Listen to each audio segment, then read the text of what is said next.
1938年にここの丸三名業というのは出来上がってるんですよね。で、僕ら事業承継って言いまして、7年ちょっと前、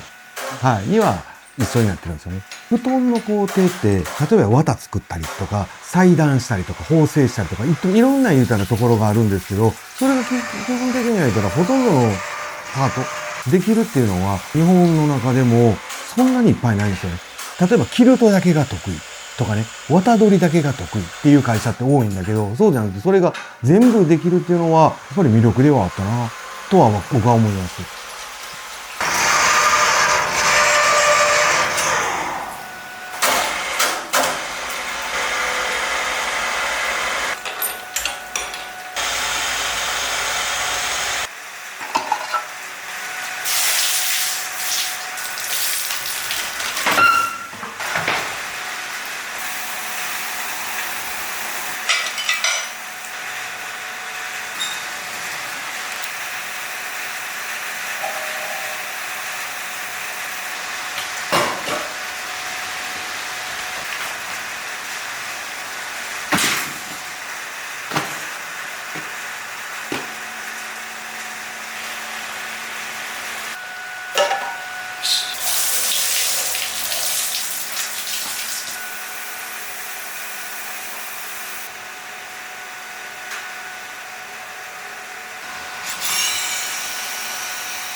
世界の中で一番柔らかい商品作ろうよと。企画から始まったのがとろける布団っていうブランドなんですよね。今のモデルはどちらかといえば消費者の方に寄っててね。例えば柔らかい足す洗えますよとかってね。使いやすいモデルの方にはなっていってるのかなとは思います。